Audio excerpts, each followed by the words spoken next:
Hello, viewers and learners of the Postgraduate Diploma in Environmental Management and Law and the Master of Arts in Environmental and Occupational Health. Welcome to this session. With me, we have Professor R. Baskar from the School of Sciences. Thank you. Welcome. Now, today we will discuss on the topic that is the International Day of the Forest and the theme that is there for this year. Now, if we talk about the World Forest Day, this is celebrated annually on the 21st of March annually, and here we understand the role that forests play in sustaining our planet. Now, from the air that we breathe, the water, and also the habitats that are provided to the countless species on the earth, the forest really play a very important role in sustaining and they are providing also a lot of resources for the mankind and also for the numerous species on the earth. Now let us dive into this deeply in this discussion. Now, for example, in your daily life, if you take the examples of the medicines that you consume, and also if you're writing on a paper, in your notebook or in your lecture notes, or in the other case, if you're even using some construction material for the construction of any house or any institution. So all these are revolving around the forest resources. Yet we fail to understand and we fail to connect the relationships between these activities and also the forest resources. So in 2024, the theme that is actually decided is to inform or bring about the importance of the role of forest in innovation and also in technology. Now let us understand a little bit about why these international days are being celebrated.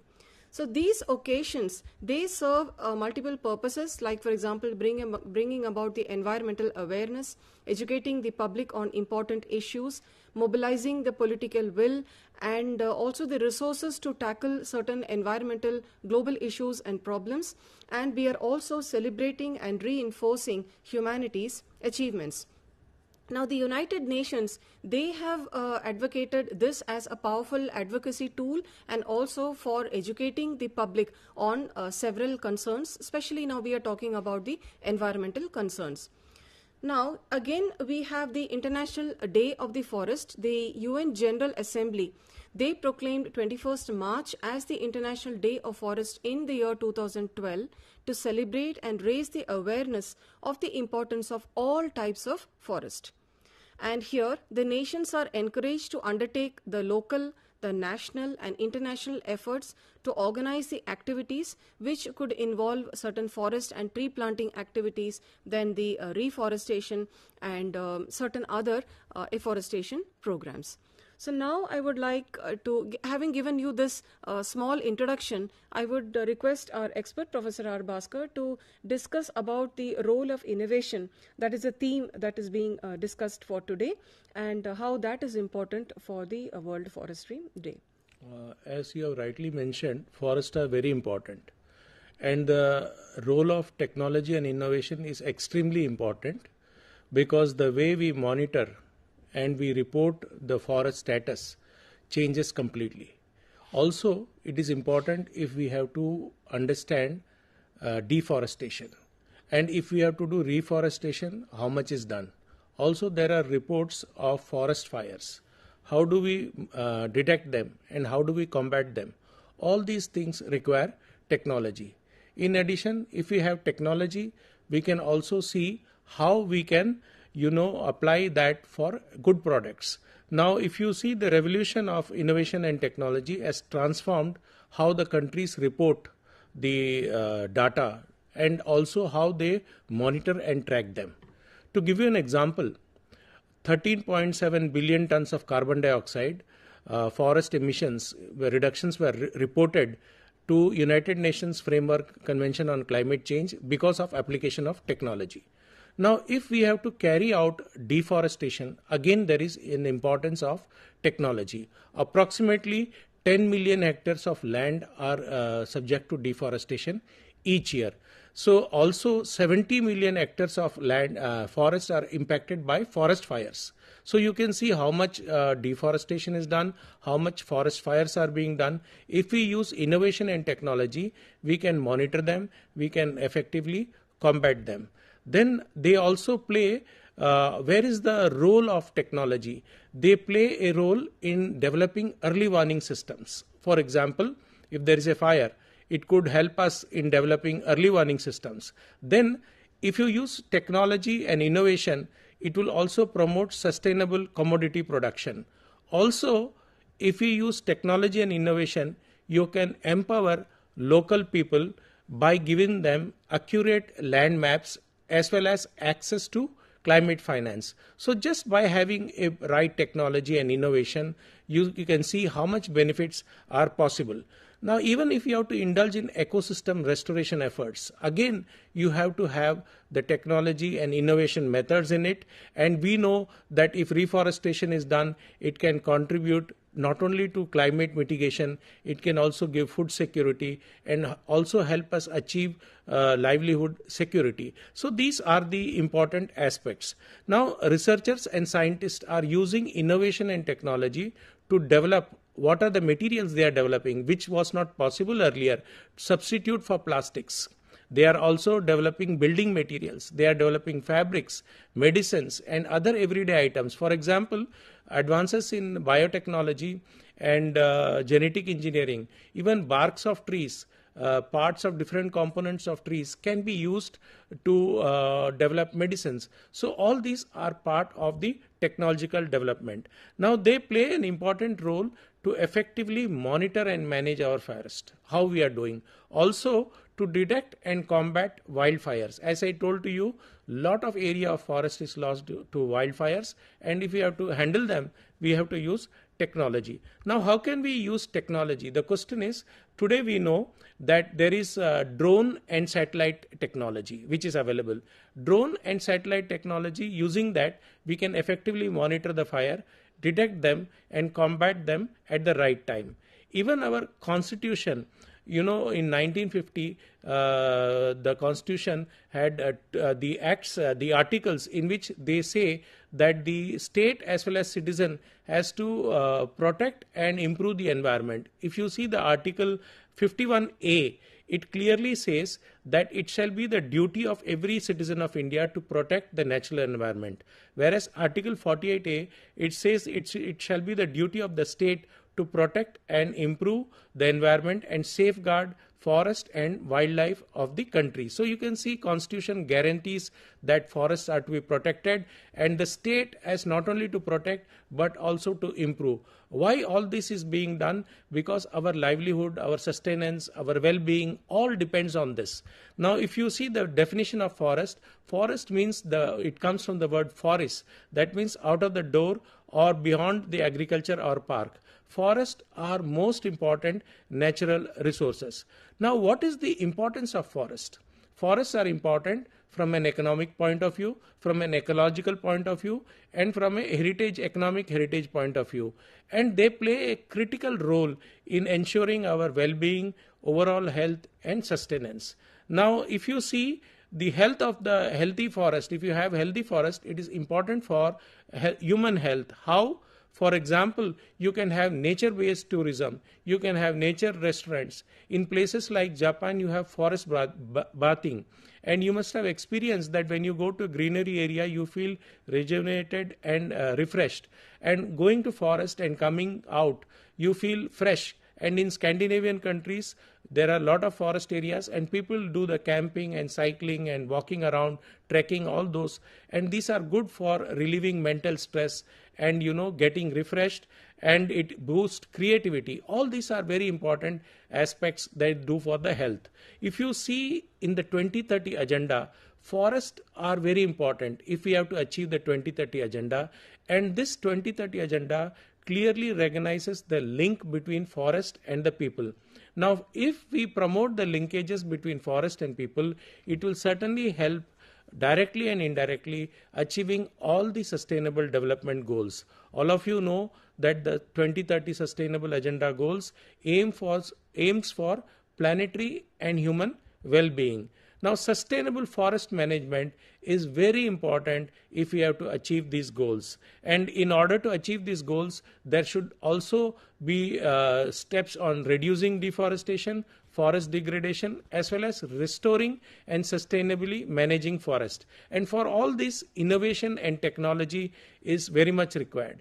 Now, forests also play a critical role in poverty alleviation, because the sustainable development goal, if you see, that first goal is reducing poverty, and forests give us lot of resources, lot of products, the food products, the medicine, the utility products, and they can help in achieving the several goals, including removing poverty.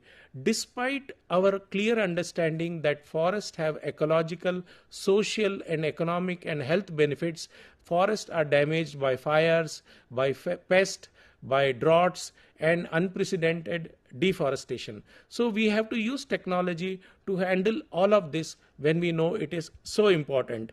Now, a study was done in 22 countries in Asia and Africa, and they found that people use 120 wild foods per community. And in India, 50 million households supplement their diets from food gathered from forest. So you can see how important it is for the health of the people. Now, there are some very interesting forest facts which you should know. Forests not only are rich in biodiversity, they are rich ecological functions they have, even carbon sequestration, they are sinks. They are also regulating biogeochemical cycles. They are hotspots of biodiversity. So many functions which they do, which we can't quantify in terms of money or anything. So forests are home to 80% of the known amphibians. Now you will be surprised that when land use change occurs, especially in forest, it can result in diseases. And since 1960s, 30% of the diseases were caused due to the improper management of the forest. Again, forests contain 1/2 of the global stock of carbon, both the vegetation as well as the forest soil. So it's a good sink. Then each year, 14 million football pitches is lost due to deforestation. Insects damage 35 million hectares of forest annually. And if you see, forested watersheds and wetlands provide 75% of the accessible fresh water. So what you are seeing here is that if we can use innovative methods, if you can use latest technologies, we can manage the resources better. We can reduce the damage, for example, due to forest fires, due to pests, or illegal cutting of the forest. All these things can be managed, and today we have advanced technologies using drones, using satellite images. We can get all the data and we can manage them very effectively, and people's participation is very important in such kind of activities. Now I would request Dr. Sushmitha Baskar to go ahead and explain the further importance and the details associated with this forest.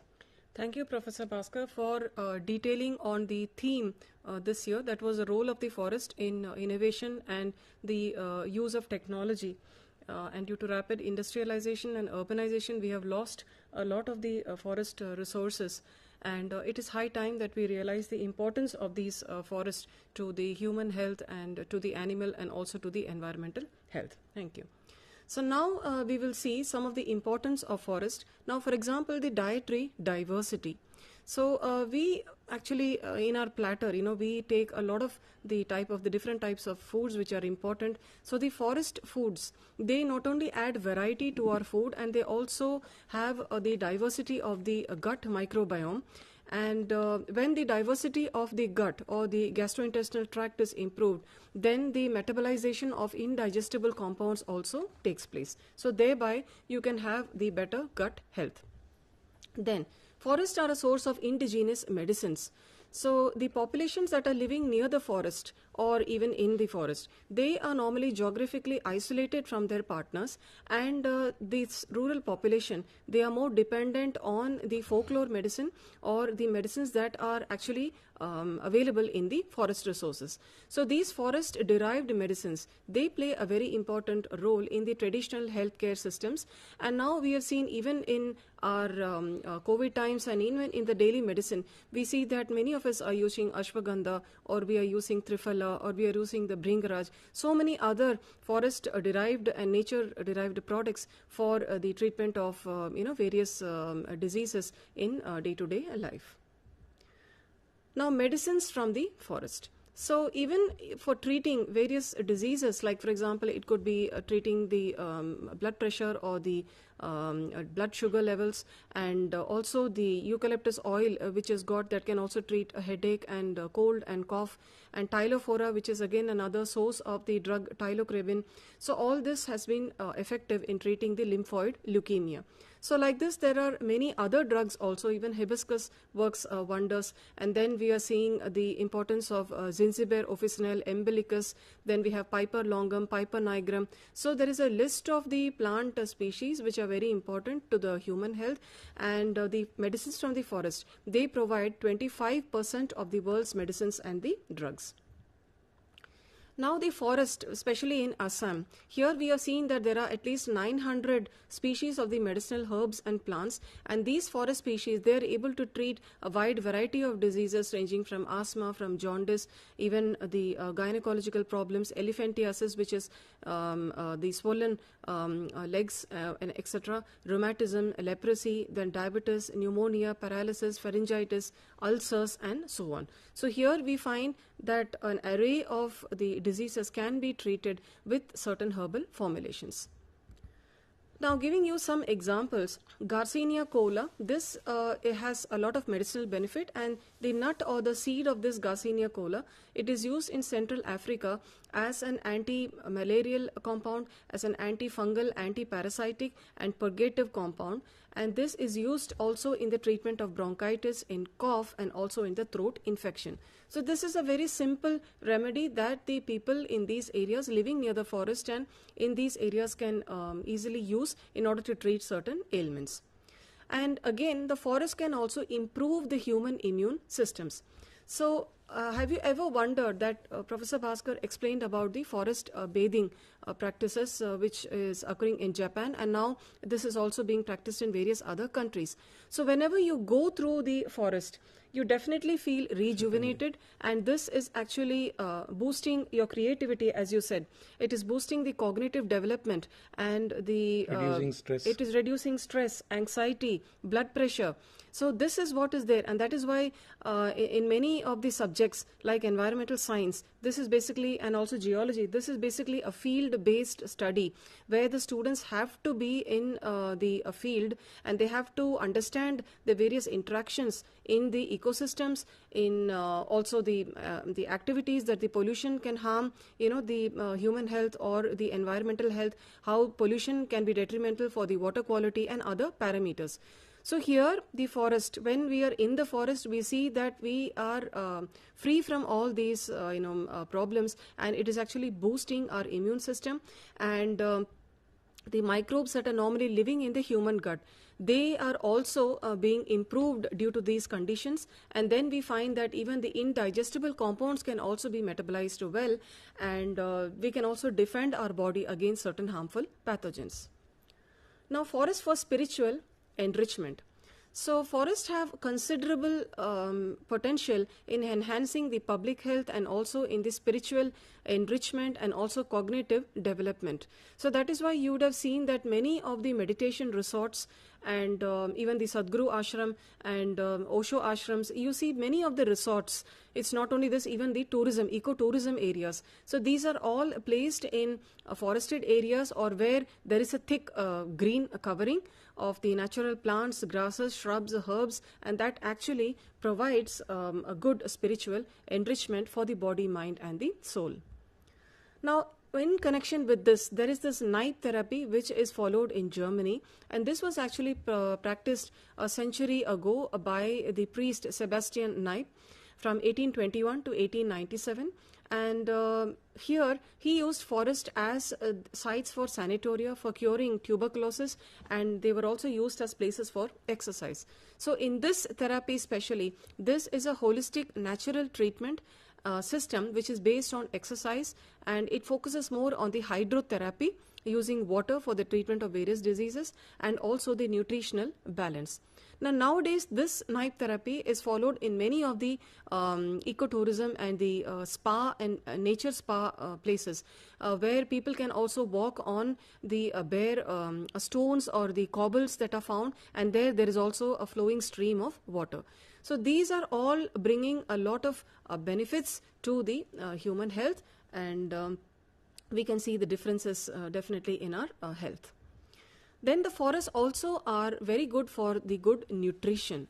So the rural population, they consume the diet, especially which is directly available from the forest. I mean, they can take the fresh leaves, the fresh seeds as such, and they consume it without even cooking. So there are these variety of the wild products which include the herbs, the leaves, the fruits, the nuts, then the coastal fishery products, then carbohydrate. They are providing the body with the carbohydrate, protein, vitamin and the minerals to around 1 billion people. Now, in connection with this, there is one plant, that is the Balanitis aegyptica, and the leaves of this Balanitis aegyptica, this grows in the drylands of Africa and in the Near East, and they are tasty and nutritious, and they are able to provide the protein and the vitamin content for people, to several people over there in these drylands. So this can be consumed as such. So that is the benefit of these forest resources for the people, and now we are actually discussing about the various importance of these forest resources on for mankind. And another such example is the baobab tree. This is again another tree in sub-Saharan Africa, and the scientific name is Adansonia digitata. This provides fruits that contain 50% more calcium than even spinach or palak and other the green varieties that we consume. And they are also high in antioxidants, and they have 3 times more of the vitamin C that is found in an orange. So this plant contains the leaves, and the leaves have the vitamins and the micronutrients, and again the seed is also having some edible oil.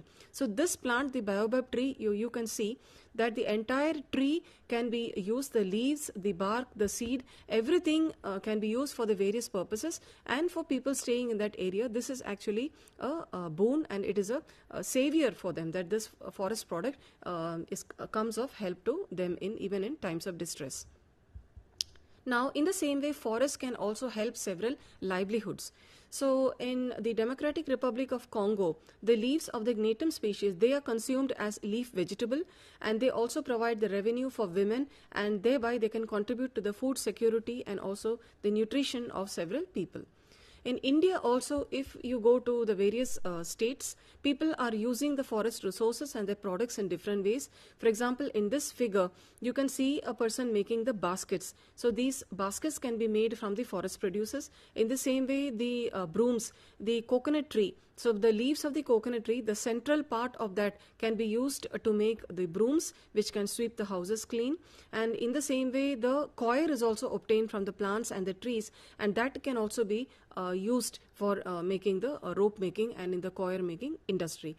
So therefore, the forest resources can also provide livelihoods to several people.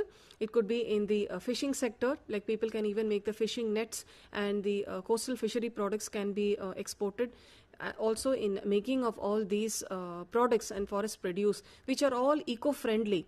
Okay, and they have, you don't have to bother whether they contain chemicals and whether they can be harmful for even storage of the grains or any of the vegetables or fruits in your home. So these are natural baskets, and they can also keep your food produce longer, sustainably, very neat and clean.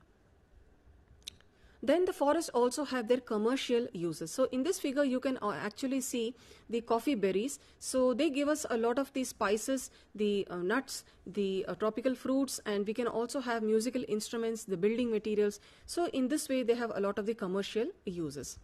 Then the ecological uses, which are already explained before. So they are the natural habitat for wildlife. They can absorb the polluting gases. Then they can regulate the Earth's climate. They can help in the global recycling of several of the important elements that is useful to all the life forms. They can prevent soil erosion, and they can also act as the water purifying systems. For example, mangroves, they are very important here. They can also reduce the impacts on the marine ecosystem. For example, the impacts of a tsunami, or any flood. So the mangroves are very important, and there they act as a defense for the shoreline mechanisms and places. Now, what about the health consequences when these forests are being destroyed? Due to rapid industrialization and urbanization, we find that this forest wildlife population structure or the biodiversity is being totally altered, and this altered hydrological functions or the biodiversity functions that can favor the pathogens. It could be the water-borne pathogens, it could be transmissible diseases like Ebola or malaria or dengue, which are all coming from the forested areas to another place. So all this is happening due to the loss and the fragmentation of these forested habitats. And another important thing is, due to all this urbanization, we are also losing the traditional knowledge of the edible, the medicinal forest and these products, and they have become extinct, and this has a very big impact on the cultural trends, the socio-economic and the contemporary indigenous systems and societies, and all this is actually fueled by the ecosystem degradation and the deforestation. Therefore, from this lecture, we understand that the policies and the good practices are very important. When the policies are effective and when they are well implemented, then these good policies can definitely bring about a change in the environmental quality and also in citizens' behavior, thinking and their lifestyles. So therefore, the One Health approach is very important, which caters and which focuses on all these sectors. For example, when we integrate the policies in all the sectors touching on the human front, on the animal, and also on the environmental health, that is very much important and needed to address these vital issues, which is at the interface of these important issues. And sustainable wildlife management is another important topic, and also valorization of the traditional knowledge. Here again, women play a very important role in the valorization of these deep cultural and economic values, and they have that important significance. And finally, reforestation, that is planting trees. So there are also several movements that have occurred where we have protected the forest, like the Chipko movement or the Epico movement, and we have had the Green Belt movement. But again, now there are more community-led reforestation movements that are occurring, and agroforestry, community forestry, then we have the native seed collection, then we have the farmers manage natural regeneration, the watershed restoration, and another important thing that is being seen now globally is the Botanic Garden Conservation International. So this is based at Surrey in England, and they have tie-ups with the botanical gardens in 118 countries, and here the efforts, the conservation efforts are to conserve the various plants and the tree species in these botanic gardens. So that was the lecture today, which detailed upon the World Forestry Day, and it is celebrated on the 21st of March, and the importance that the forests have to mankind and for sustaining life on this planet. And I hope, my dear learners, that you have had a good understanding of this topic. Thank you for your patient listening. Thank you. Thank you. Thank you very much.